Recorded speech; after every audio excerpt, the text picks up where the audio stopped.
And I'm sure what I'm going to say here is not going to be pleasing to a lot of people. So I think we have entered the realm of wellness quackery. Vegans are, I think, the most deficient people on the planet. There is no safe level of alcohol. It is not a study. It's a group of homeopathy practitioners came together and they circle jerked each other, and they went into a delusion and they wrote a paper, made it into a PDF, and uploaded it in ResearchGate. Just to simplify everything that has been discussed about homeopathy is that homeopathy does not work at all. Why is somebody drinking bitter gourd juice if there is no actual evidence to drink it? Welcome to the conversation, Abby and Dr. Ijas. This is going to be our first collaboration on YouTube as well as on Instagram. And this is my first live conversation that I'm having with you on board our channel. And Abby has been a vocal advocate against Ayush as well as promoting liver health. He has a Twitter handle called the Liver Doc. He has been very vocal about this, and he has been facing quite a lot of attacks on social media. A brief about Dr. Cyriac Abbey Philip. He has published over 200 papers on liver health in various peer reviewed journals, and he is one of the most recognized liver specialists in scientific journals, which just keeps going on and on. Dr. Abbey, welcome to our channel. How has this journey been going so far for you? Nishad, thank you for this wonderful invitation. I mean, it's the first time I'm on Kipes Cafe and also on a one-to-one conversation with you, even though we have met at different venues in the past. But I think this is something that we had to do, and I'm happy that I'm here today to speak with you, and also definitely with Dr. Ijas. So I'm things are going well, uh, and also not too well, but that's part of the game. So I mean, we started this. I mean, we know each other for a very long time. So we started this whole aspect of public health education, including liver health and liver disease education with the public for I think more than 5 to 6 years now, and it has matured a lot. And I'm excited to speak more on that as we take in the questions. Thank you, Abby. The reason that I started off with your scientific journals is what else happens outside that realm is just the reactions to your steadfastness and your rigor in promoting evidence-based medicine. We have had a lot of conversations in the past, but the reason I respect and a lot of us respect you is because you haven't given up, and that is very important. We have Dr. Ijaz on board. Ijaz is going to take over. I will just be managing this whole show. I'll come back towards the end. Thank you. Hello, hi Abhi. It's very glad to Hi, share the Jas. platform with you. Yeah, Nice to have this conversation with you today. yeah. So, Abhi, I'll be reading one article that published in madhubhumi.com. So, this article is published this year. It states that the number of organ donations in the state has decreased this year, with only 10 donations recorded as of November 18. This marks a decline from 19 donations made in the same period last year. So, what are the reason for the recent decline in organ transplantation that's going on in Kerala? So, what do you think? So I mean, I think this is a very, very important topic for us to discuss because I am right in the middle of this crisis.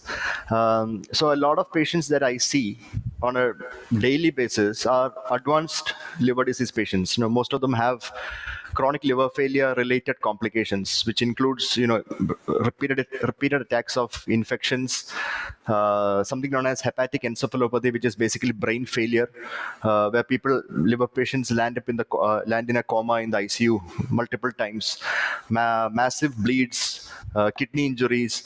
So I mean, if we let these patients go through these complications, at one point these complications are going to take over, and our medical managements does. I mean, they just become unresponsive to any kind of medical management that we throw at them. And this is when we need patients to undergo a liver transplantation so that they can actually survive for much longer periods of time. So the first reason why there is a very reduced number of organ transplants happening. I mean, I'm speaking from a liver point of view, but I'm sure this is true from a kidney point of view, lung transplants, heart transplants, etc. But more so from the liver point of view is because number one is that the patients themselves and their family, they actually feel that transplants are a negative part of treatment. And if somebody says that you have to undergo a liver transplant, they feel that that is the end of the line. And they have this myth that goes on even now among the normal community or normal population, which says that if you undergo a liver transplant, the chances of you dying is much more. And the reason for this myth still living inside our heads is because of the media. So the media will only report deaths due to liver transplant, and that might be one or two patients in maybe a year or two, and that too maybe a high profile case. And they don't even talk about the hundreds of thousands of patients who are actually surviving because of a liver transplant. So this disproportionate storytelling in the social media, the news media, in the print media, this is what actually makes people, especially patients and the family, to not opt for liver transplant, which is actually life-saving. So that is number one point. That is, patients themselves and family themselves feel that transplantation is going to create more problems than benefits, which is actually the opposite in realistic terms. The second issue is that we are becoming, I think, more and more selfish because we are deeply driven by controversies and conspiracies. And every negative news just fuels our confirmation biases. So somebody will say that, if you become the organ donation process, we are specifically talking about disease donation. So there are two types of donations that can happen. One is a disease donation. When the patient is brain dead, we can harvest the organs as per protocol and after informed consent from the patient next kin, the family or the guardians. And the second one is known as a living donation, where a living person donates part of the organ, especially part of the liver, to the patient to help them survive longer. So we are specifically talking about disease donation. Disease donation is where you have voluntary donations happening in brain dead patients. And that is reduced quite a bit because a lot of conspiracy theories about hospitals harvesting, they say that, patients are not yet dead yet, but hospitals proclaim them as dead and then they take their organs because they can get a lot of money out of it. One of the major challenges that I face when I speak with my patients and their family regarding the requirement of a liver transplantation is when patients actually go through these multiple complications. Without a liver transplantation, they cannot survive for longer. For example, somebody who has repeated infections, multiple episodes of bleeding, has something known as hepatic encephalopathy, which is ammonia in the body rises because of liver failure and the brain fails and patients can go into a coma, or a kidney injury, which happens because of cirrhosis. All of these actually reduces survival very, very much.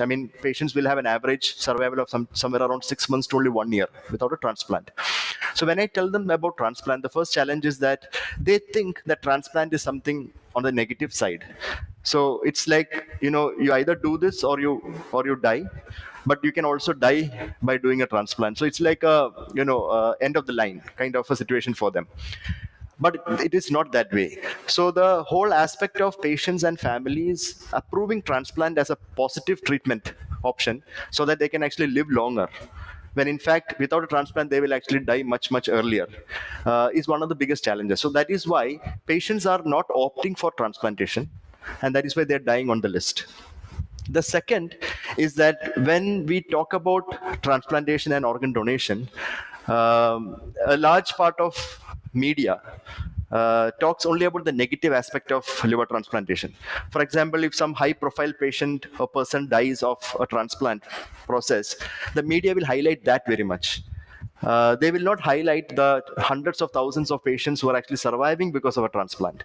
So the negative commentary in the social media, print media, visual media, all of this actually increases the fear about transplantation in the patient and family communities. So this leads to lesser acceptance of organ transplantation and also obviously organ donation. Another incident that has happened is there was a recent film. This movie was claiming that there is a racket going on, kidnapping and killing people and harvesting their organs. So I mean, movies per se, they actually affect people to a large extent in the way they actually think about things in the society. This movie was specifically Joseph, and I think it came out somewhere in the 2007 2008 time, if I'm not mistaken. And not just Joseph. I mean, there was actually a recent Telugu movie. I think it was called as Buddy, where they again show that people or doctors are killing patients or killing normal people and harvesting their organs and giving it to other people for making money. Now these are all fiction, complete fiction. None of this has actually happened. I mean, nobody has ever proven in the world. I mean, let's talk about India, that any doctor has actually killed somebody for their organs and done a transplant. I mean, this is absurd to even think about like that. I mean, I'm not saying all doctors are angels. There are doctors who prescribe or practice beyond their ethical and moral obligations. I mean, they sometimes forget about ethics and rationalism in prescription. They would like to make an extra money on the side. But I don't think we have to extrapolate that into harvesting organs by killing people. That's Uh, just absurd. Abby, but also recently one of the senior doctor, he came into suddenly into social media, and he started saying this, like some of the well-known hospitals in Kerala, they are actually making patient brain dead to harvest the organs. Yeah, so that was a doctor from Kerala who is, I think, just post MBBS, and he has retired, and probably he has nothing else to do. And he wanted his probable 10 to 15 minutes of fame, and he charged a lot of hospitals who are actually doing really good transplant programs in Kerala, stating that they were doing all of this by killing patients and all that, and telling people that patients who are actually not dead, proclaiming them as brain dead and harvesting their organs. I mean, I think he's been doing this for a whole decade now, for almost 10 years, and none of these allegations are proven yet. I mean, it's so plainly visible that this guy just did it for his 15 minutes of fame. But what he did in reality was that he destroyed the most ethical part of organ donation, which is deceased brain dead donation. So now people are not coming up voluntarily to donate their organs or not pledging their organs, thinking that the whole organ donation program is all conspiracy from the hospitals, which is why the numbers are declining. So there is this conspiracy theories going on in the people's head. There is actual negative reviews on organ donation and organ transplantation in the media, and obviously surgery is always sometimes for the person, it's an end of the line treatment, and this fear mongering is what is actually impacting negatively the transplant programs in this state specifically. I think Malayalis, if you look at other parts of the countries, Kerala, it's a fertile ground for conspiracy theories, and people just fall hook, line, and sinker for this. Any absurd thing you tell them. And there was a study from Korea which said that people who are highly educated and people who are not at all educated, they are the ones who fall for this. So I think Kerala comes in the first bracket. It's Very probably literate a people. Yeah. Dunning-Kruger effect, right? You have some Yeah. knowledge, but not enough knowledge. You have learning, but you don't have the rigorous, critical thinking to actually delve into the details and break down fact from fiction. Ijas, you wanted to say something? Most of the Keralite, they used to believe that if a doctor is very senior, whatever he says will be true. No, I think it's very important to realize that, I mean, it's not just about seniority or levels of education, because you can have a PhD and still be an idiot. I mean, that's a fact. You can actually, I mean, Twitter is full of such people. The way I deal with everybody on Twitter on a daily basis, it's people who are highly educated, but they just go on talking stupid things. And I think this whole aspect of, you know, a senior doctor, junior doctor, I think we should just break that barrier, because I've seen very senior doctors talking absolute rubbish, treating patients very responsibly, but I have seen very young doctors doing a marvelous work of diagnosing and treating patients. So I don't think a seniority, I mean, definitely the experience counts, but then I don't think that's a yardstick for us to measure anything, rationally. So the next question is, could you please add on the procedures that involved in a liver transplant? Okay, so the liver transplant is actually a very, very complex process, not just from the surgical point of view, but also from the number of people that are involved in it. So I'll just oversimplify this, but don't think that liver transplant is so simple, because I've oversimplified it. So it starts with the number of doctors involved. So there are hepatologists like myself. We are in charge of making sure that the patient is stable enough to undergo the liver transplantation at the right time. Then there are support staff. So basically, we have physician assistants. We have technical staff, which are technical nurses, transplant nurses, who will help the patient go from the workup situation and make sure that they are on the table. All the documentation, all the clearances, everything is done. Other doctors involved include, there are specific transplant anesthetists, there are transplant surgeons. So there will be like 3 or 6 surgeons doing transplants at a time on this patient. And there are multiple transplant anesthetists making sure that, if this is a deceased donor transplantation, we just have single surgery, because we just harvest the whole liver from the brain dead patient and then implant it in the recipient. But if it's a living donor surgery, we have 2 transplants, 2 surgeries, where we have living donors, part of the liver being taken out, which is known as donor hepatectomy. Hepatectomy means cutting out of the liver. And a recipient total hepatectomy, where the recipient's, the patient's whole liver will come out and part of this liver will go in. So that includes a lot of transplant anesthetists, transplant surgeons, transplant nurses, including doctors on the side who are cardiologists, nephrologists, because some of these patients might need dialysis and all in between transplants. The complete blood transfusion medicine team will be on call during the transplant surgery. So it's a huge procedure when it comes to the actual on ground situation.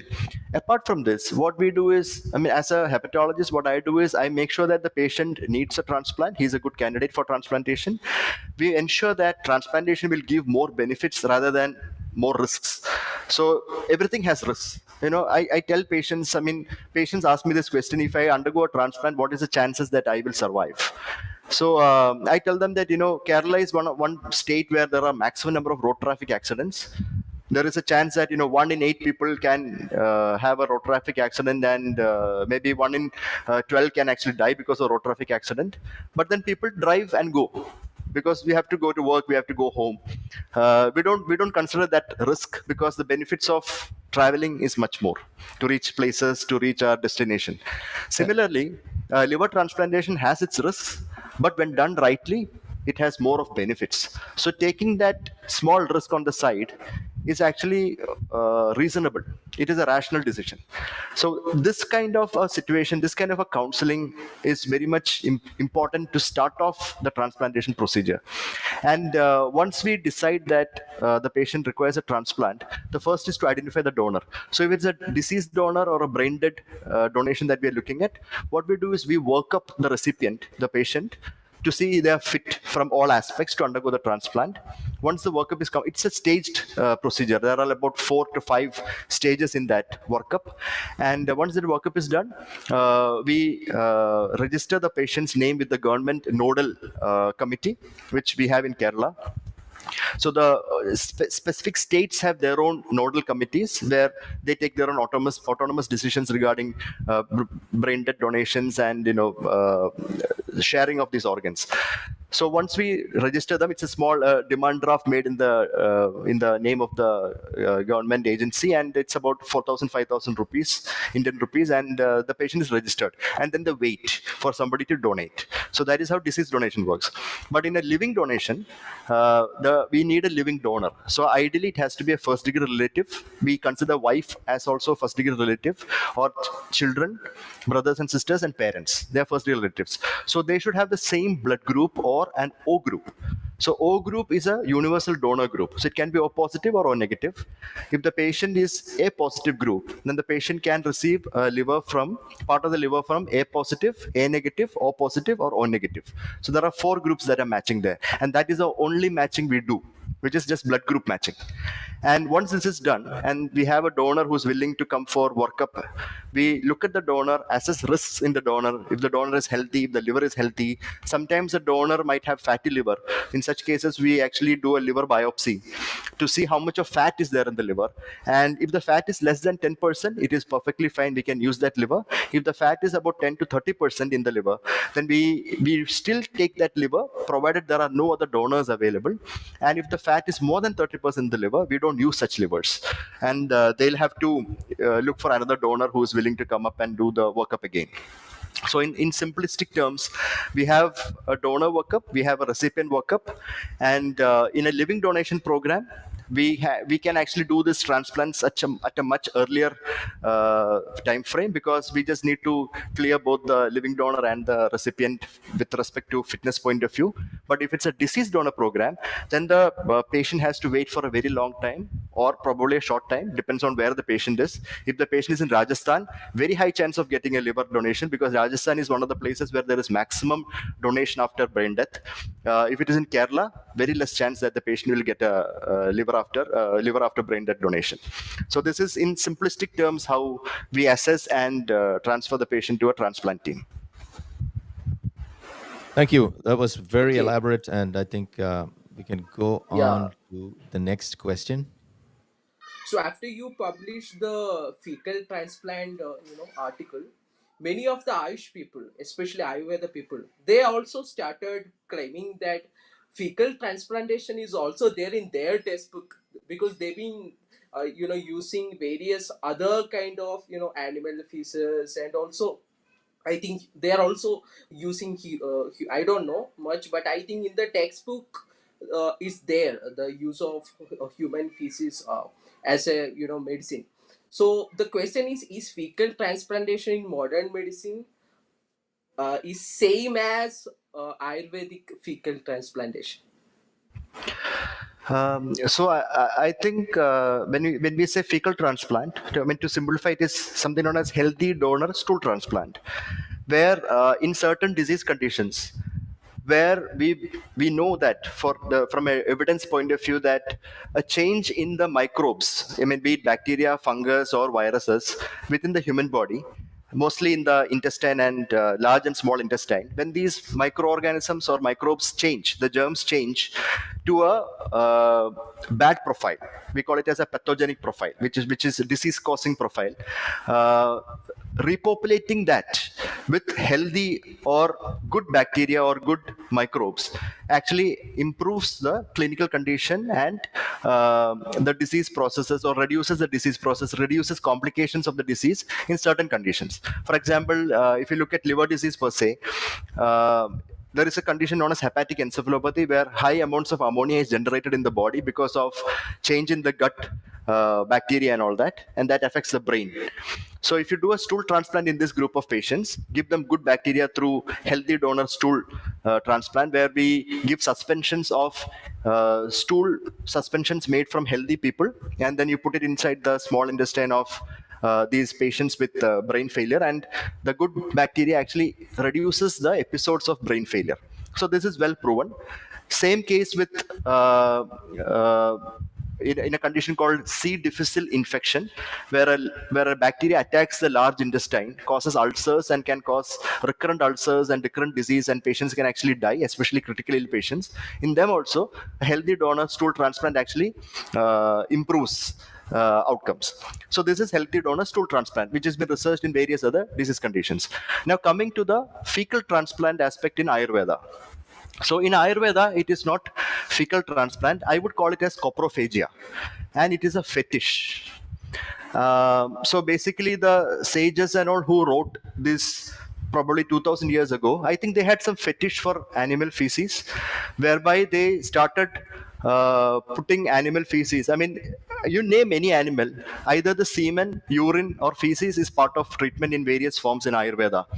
And what happens is that when these treatments in the text, what they have actually mentioned is that this has been used to modify vata, pitta, kapha, and all that stuff, which is again delusional principles in Ayurveda. And it has nothing to do with the scientific or evidentiary aspect of what we actually know from what we do stool transplants right now. So when I say that I'm going to do stool transplant for a patient with alcohol related hepatitis, I know exactly what I'm doing for that patient and why I'm doing it. But in Ayurveda, I mean, I don't think they actually knew anything about any of these aspects of scientific aspects of changing the gut microbiome. But they love to extrapolate newer things to ancient beliefs and all that. And I feel that fecal transplants in Ayurveda, you should not call it fecal transplants. It is coprophagia, and it's a fetish. It's unnatural sexual offense, and it's not even it's interspecies coprophagia and fetish, which is even worse, I think. So please don't believe that Ayurveda has anything to do with fecal transplant. It has absolutely nothing to do with it. Okay, thank you, Abhi, for that clarification.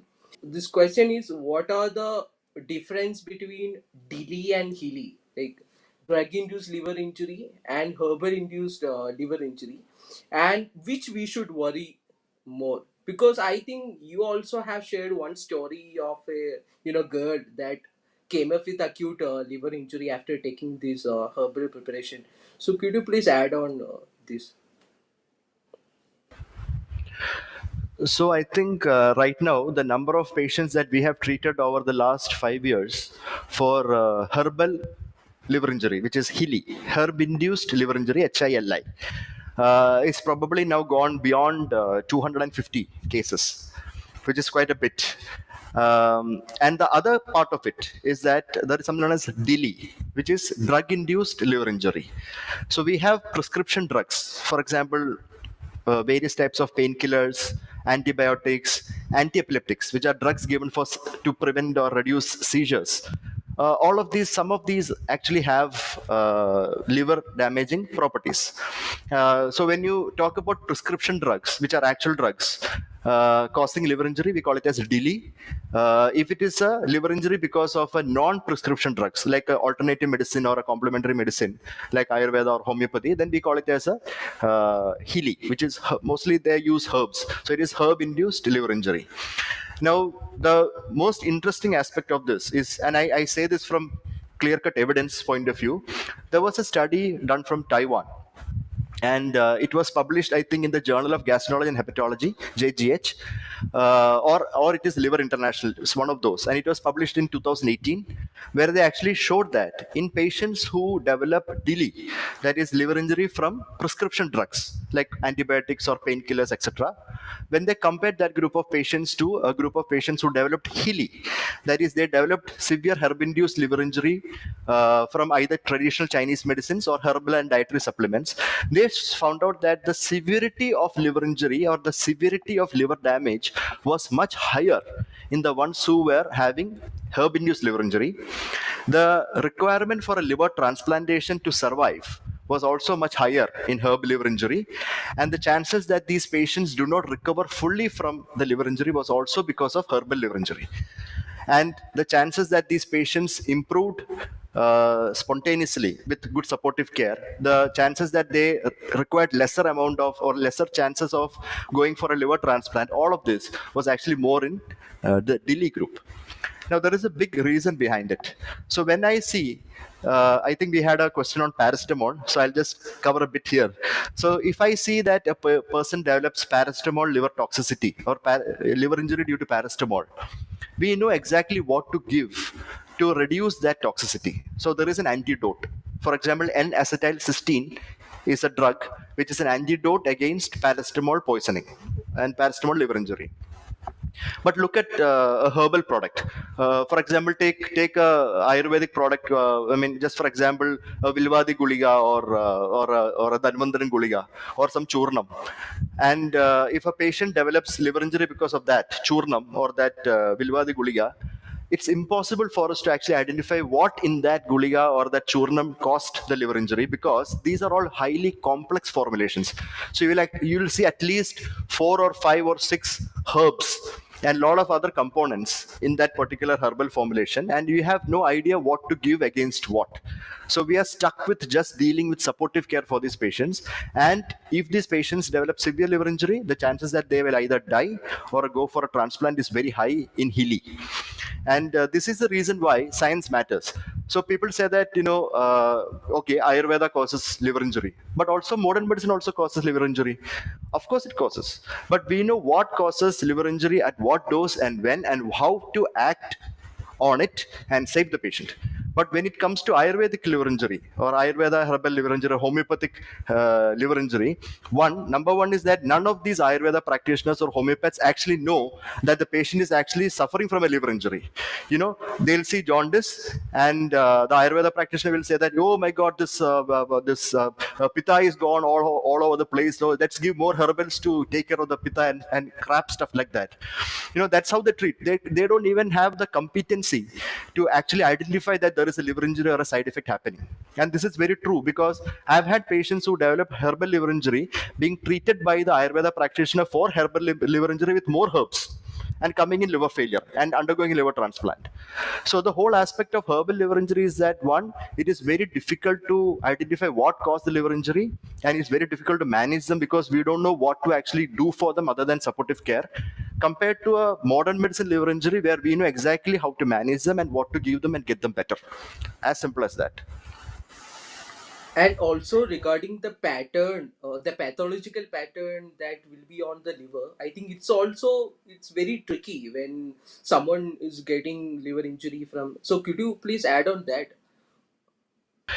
So this is our original work, which we did in 2017, where we showed the different types of injury, patterns of injury that can happen to the liver when it's herb or a Ayurvedic herbal formulation. And I'm not saying Ayurveda in general, but Ayurveda also uses herbs. Homeopathy also uses herbs. Unani also uses herbs, because some people have a problem that, I am always talking about Ayurveda and I am anti-Hindu. I don't talk about Unani and I am pro-Muslim. So I'm saying this very clearly here. Ayurveda, Unani, Siddha, Naturopathy, and Homeopathy. All of these 5 nonsenses can cause liver injury, because all of them actually use a lot of these herbal products in them. Now, the patterns of liver injury is very different from how a herb attacks the liver versus how a modern medicine attacks the liver. This is a very important question. So there is something known as hepatic necrosis. To simplify it, when a toxic agent attacks the liver or harms the liver tries to regenerate. Right. So if the insult is very high, the level of damage is very high, the liver cannot actually, the liver becomes overwhelmed because of the severe injury, and it cannot regenerate on time, and that is how it fails. So what happens is that the injury leads to loss of liver cells. So a lot of liver cells are lost, and that is known as necrosis of the liver cell. The liver cells do not regenerate, so large part of the liver is completely whitewashed. You don't see any actual liver cells or liver tissue if you do a biopsy, and this is known as hepatic necrosis. It can go to various levels, even known as submassive or massive necrosis, where almost 80% of the liver cells are gone. This is very commonly seen with herbal liver injuries compared to modern medicine liver injury, and this is why patients also develop severe liver disease and severe liver damage due to herbs rather than modern medicines. Doctor, we have a question from Vinod. This is the question: is hepatitis C caused by an exchange of bodily fluids? I think since you're talking about hepatitis, you could address this as well. Yeah, hepatitis C and also hepatitis B, they are spread through exchange of bodily fluids. So it's most commonly it was blood. So before 1980s, when we did not know about hepatitis B or C, and when we actually did blood transfusions, because we did not even screen, we did not know that we need to screen for these viruses because they were not discovered yet.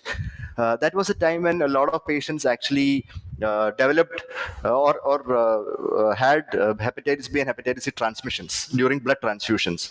The second most common is I mean, if you look at India, in Punjab area mostly, they use a lot of injection drugs. So needle sharing, multiple drug users, injection drug users, they have exchange of bodily fluids through the needles. That is how they get it. And the third is through multiple sexual partners, unprotected sex. This is seen in both heterosexual and homosexual communities. And this is also a reason for hepatitis C and hepatitis B transmission. Very importantly, hepatitis B, please remember, in Kerala, it is none of this. It is mostly familial, which means it can get transferred from person to person within families, and this happens mostly during birth. So the mother will be usually the one who's infected, and she will transfer the virus during childbirth to the baby. And this is also reducing now because we have a good immunization program which prevents transmission and also protects the baby from getting the hepatitis B virus. So it can happen within family members, which is why when we identify a person with hepatitis B or C in the OPD, we also screen the immediate family members, the first degree relatives, siblings, spouse, children, parents. We screen them all to identify if somebody else has it. You mentioned about the liver toxicity of herbal products, but most of the people, they are not aware about the toxicity that comes from concentrated vegetables and other concentrated, especially, I think one article is be published in Indian Journal of Nephropathy in I think few years back. It states that the bimbli that we take, when we take it in very high concentration, it will cause oxalate nephropathy. So exactly happens with these concentrated food products, and especially naturopath, they recommend this in everywhere in social media. So please add on that. So naturopathy is nothing ancient. It's quite new. It has no ancient dealings with it, where they say that food can be used as medicine, and then prescribe the worst kinds of foods for people. So one of the major aspects of naturopathy, or this whole aspect of food as medicine practice, is that they give a lot of fruits and vegetables. I mean, that is one of the most important aspect of the antioxidant therapy that we talk about through food. There are certain foods which are highly toxic when consumed in concentrated forms. So this bimbili is one of them. There is another one called Malabar tamarind, which is Kodambuli. All of this can actually harm the liver and the kidney. A lot of these fruits and vegetables contain, some of them have very high levels of oxalates, and oxalates actually, if you take them in large amounts, they can actually go and get deposited in the kidney and damage the kidney. This Malabar tamarind, which is Kodambuli, has something known as hydroxycitric acid, which is very toxic to the liver, that can actually cause liver failure. That is Garcinia cambogia, is the scientific name, and you can actually see a lot of these weight loss supplements have that. So please stay away from that. It can actually harm the liver. Now, another aspect is, I mean, in naturopathy, something that they call as ABC juice, which is a highly concentrated form of apple, beetroot, and carrot. They just directly raw juice it and then they drink it. I actually put up a patient story where I show my hand and the patient's hand side by side. And you can actually see that the patient's hand is completely yellow and my hand is like this. And the reason is because of beta carotenemia toxicity. So these very colorful fruits and vegetables have very high levels of beta carotene, which is a pigment. And if you take this in larger amounts, you basically turn into that fruit. You look like that fruit at some point. You become highly yellow and orange in color. And this patient was actually sent to me for a liver transplant, saying that this patient is becoming full yellow and she's going to die very soon. But when I looked at the liver function test, bilirubin was only 1. Bilirubin 1, absolutely no jaundice, but she looked jaundice, and this was because of the naturopathy treatment.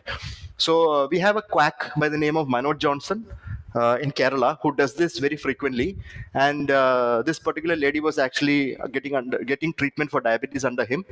By the way, diabetes was not controlled at all, and she turned yellow.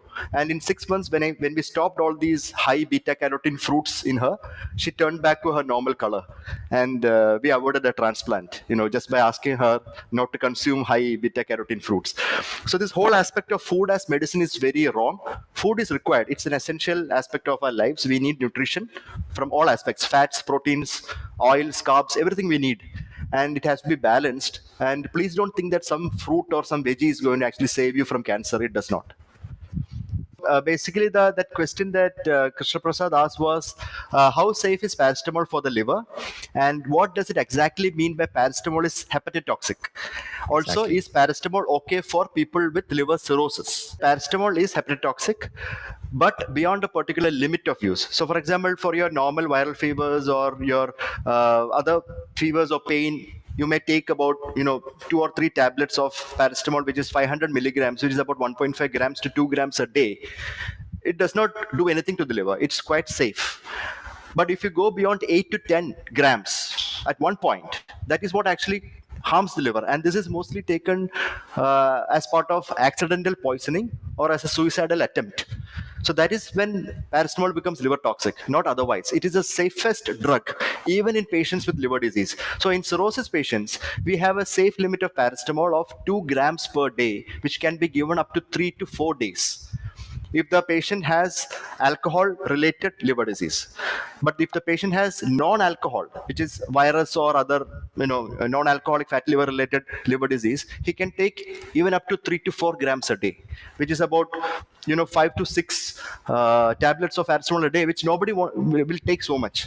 So I don't think people should start demonizing paracetamol as one of the worst for the liver. Even in liver disease patients, it is the preferred drug of choice for fever reduction and also pain management. So I think we have entered the realm of wellness quackery.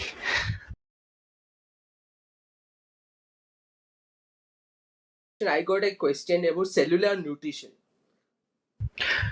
I think cellular nutrition is same as Ayurveda biology. There are also something called anti-aging. Like you might know this about resveratrol. What is your opinion regarding all these supplements?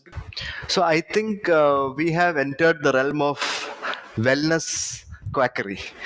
So this is basically what wellness quackery is, where they say that certain supplements or a cocktail of supplements actually reduces your age, increases your longevity. This resveratrol and all is part of that. And there are these supplements that will like you said, increase your, reduce your biological aging. And this is what a lot of these biohackers, I mean, you would have heard of somebody known as Brian Johnson, who is trying to make himself younger by consuming a lot of supplements and injecting his own son's plasma and stuff like that. So this is part of biohacking, which is basically wellness quackery. And they use this vague term. So I'm not saying that cellular nutrition is actually a wrong term. Cellular is a right term. Nutrition also right term. Now, similarly, when you have antioxidants, it's a right term. Anti-aging, it's a right term. But you are using all of this in the wrong aspect. For example, there is no way that people can reverse aging.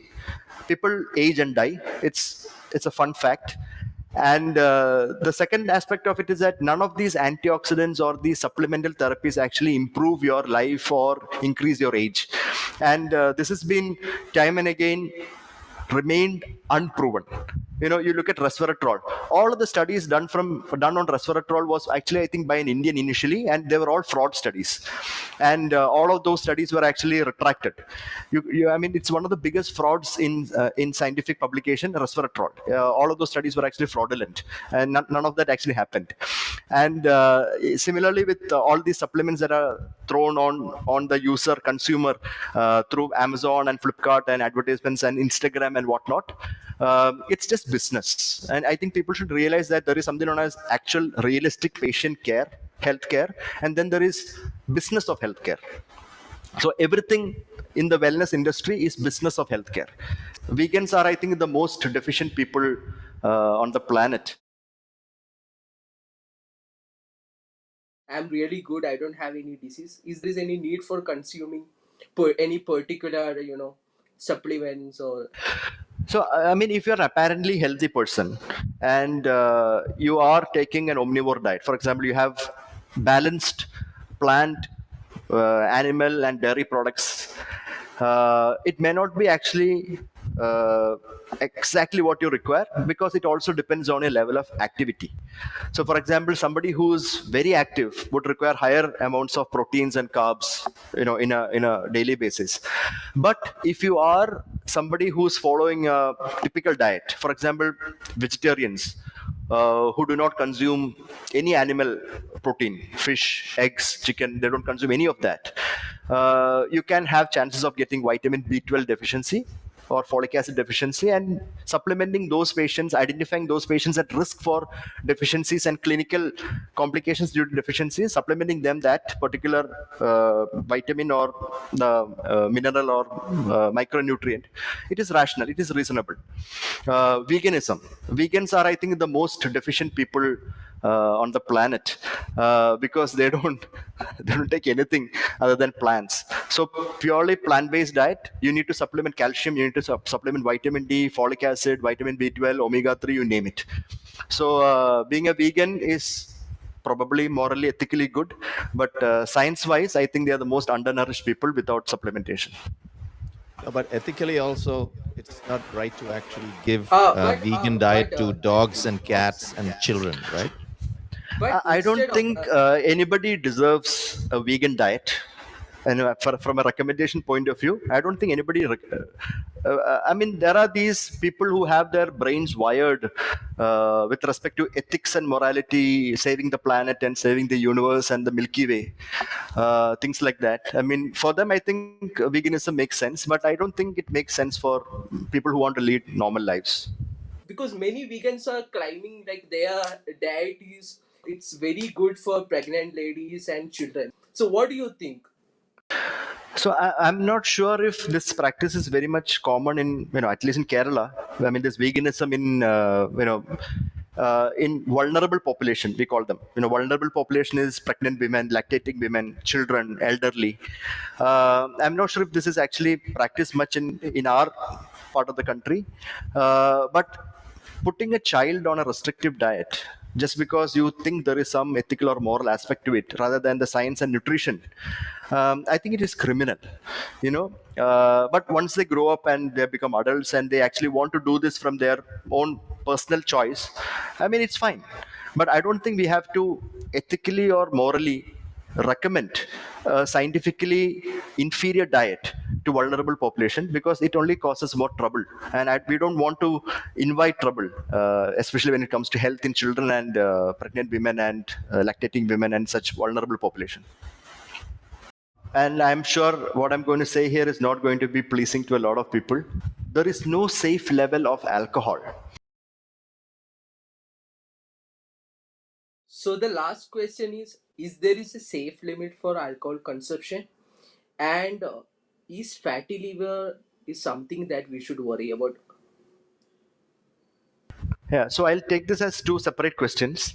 And I'm sure what I'm going to say here is not going to be pleasing to a lot of people. So there is a reason why the World Health Organization last year made a statement that there is no safe level of alcohol. Right. So, time and again, when somebody says alcohol, the first thing that comes to our mind is the liver. Right. And the second aspect of that is that, your liver is safe if you take occasional alcohol, if you party a bit once in a while, it's fine. Only if you're a drunkard, you have been like in the movie Spirit. If you're drinking like that, only then your liver gets affected. So as long as I'm not that drunkard, I'm fine. So these are all the myths that WHO completely busted with that statement. The reason why we say that there is no safe level of alcohol is because even the lowest dose of alcohol, as much as even a single drink per day or a single drink, can actually increase the risk of various types of cancers. And there are 21 types of cancers that can actually be directly associated with and linked with alcohol consumption. And the most important is breast cancer in women and pancreatic and blood cancers in men. So I think it's very important for us to understand that it's not just about the liver anymore. Alcohol use affects the whole body from head to toe, and the most important of that is the increased risk of cancers. It's not cirrhosis that we are talking about here, it's cancers. So you can actually see that a lot of people drink, right? I mean, a lot of them drink, but none of them actually, all of them actually get cirrhosis. But you can see that a large proportion of these patients do develop cancers. And if you drink one glass of wine, that one glass of wine can reduce your brain volume. That is known as brain degeneration. That happens with a single drink. And if you have occasional drinks, so there are people who drink maybe twice a week or once a week, but they drink every week, right? If you keep doing that, then your brain degeneration becomes much more and more. At some point, you will realize that you are not able to focus much. Your memories are affected. You are not able to make new memories. So this is how the brain also gets involved even with the lowest dose of alcohol. So alcohol use is not just about the liver anymore. It's about cancers. It's about the brain health. It's about the heart health. It's about the gut health. All of this is impacted. And most importantly, previously what was once thought that a glass of wine a day actually is good for your heart. I'm really astonished to see even cardiologists at this age and at this time, at this day, say that people can have one single malt and it is fine, it is good for the heart. And this is completely wrong, because the American Heart Association and the World Heart Federation has done the largest study on this and showed that even the lowest dose of alcohol can actually increase chances of heart attacks and myocardial infarction and sudden cardiac deaths, and also arrhythmias, which is basically disease affecting the rate and rhythm of the heart. All of this happens even with the lowest dose. So there is no safe level of alcohol. Safest level of alcohol is 0. It is not a study. It's a group of homeopathy practitioners came together and they circle jerked each other, and they went into a delusion and they wrote a paper, made it into a PDF and uploaded it in ResearchGate. Just to simplify everything that has been discussed about homeopathy is that homeopathy does not work at all. So what really happened with this Patanita study and the Supreme Court judgment on it? So, I mean, basically, I mean, just to simplify everything that has been discussed about homeopathy is that homeopathy does not work at all. The only time it works is the time things happen, good things happen even without it. So homeopathy is just the bystander, and sometimes it can cause real harm, which is what we identified in our paper, where we showed that a lot of homeopathic formulations, even though they are mentioned as they are diluted, they were not diluted enough. They were not that placebo that we talk about. They actually contained active ingredients and it harmed people, including children. And we published this study and we took this to the court, because the state government was blindly promoting homeopathy as a COVID-19 preventive at the time. Now, the High Court of Kerala did not accept this case, and so we took it to the Supreme Court. So it's still lying in the Supreme Court. We have not had yet a decision on it. We are yet to hear from the Ayush Ministry's response regarding all the nonsense that has been happening in the name of homeopathy during COVID time, and they have not given us a proper response also. So I think at some point we will definitely take it up, and I hope the judiciary moves faster and we can have a conclusion on that. The second aspect is that a large chunk of homeopathic preparations are not classical preparations, they are proprietary, which means a lot of private companies make their own homeopathic formulations and they sell over the counter. And that is what a lot of these homeopathy practitioners also prescribe. And you can actually see that these formulations contain really high levels of active ingredients, including cockroach. In Malayalam, pata. So Blata orientalis is something that is commonly found in homeopathic cough syrups along with alcohol, because they believe that inhaling or consuming cockroach, diluted cockroach, can actually reduce your asthma and cough and things like that. Which is, I mean, all the nonsense apart. So please know that homeopathy is no more a placebo. It is no more gentle healing. It is dangerous placebo and it is reckless fraud. So please stay away from these practitioners as much as you can. What happened to Patanjali study? Because I don't think we should even talk about Patantara study. Yeah, That I think we Patantara have done study, this. I think we have done yeah, this topic to death. yeah. I mean, it 16 was not a people. study That at is not a all. study. It is not a study. It's a group of homeopathy practitioners came together and they circle jerked each other, and they went into a delusion and they wrote a paper, made it into a PDF, and uploaded in ResearchGate. That is not a study. That's their delusion, and they just circle jerked themselves and put it out in the echo chambers, talking about how great homeopathy is. It's just nonsense. They just look at an ultrasound, they say grade 1, grade 2, grade 3 fatty liver, and they just start prescribing right, left, and center. Yeah, so so fatty liver is something. I just want to simplify it. It's a big topic. So fatty liver can be because of alcohol, which is alcohol-related fatty liver. It can be because of. It can also happen in people who are not consuming alcohol, and it is mostly because of something known as metabolic disease, which includes diabetes, high blood pressure, obesity or overweight, lack of physical activity, even very poor sleep can increase the risk of fatty liver, or hypothyroidism, which is a low functioning thyroid disease. So that is metabolic dysfunction, metabolic disease related fatty liver.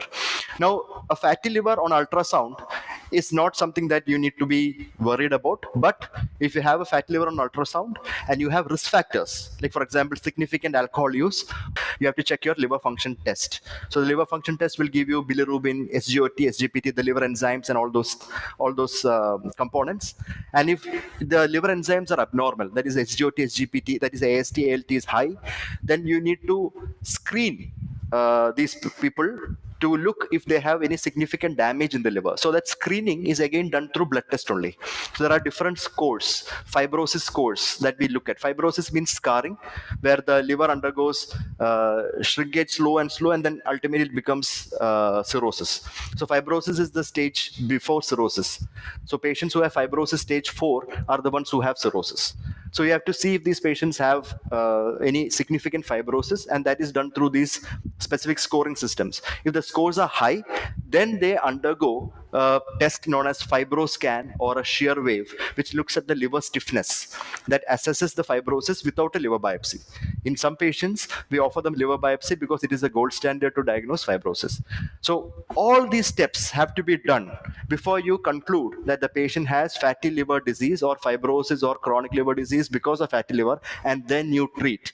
Unlike what doctors are doing now, they just look at an ultrasound, they say grade 1, grade 2, grade 3 fatty liver, and they just start prescribing right, left, and center. This is wrong practice, and this has to stop. Why is somebody drinking bitter gourd juice if there is no actual evidence to drink it? We have a question from our YouTube chat from Jinto KM. Can you please explain the toxicity of pavaka juice, which is bitter gourd? My uncle is consuming it every day.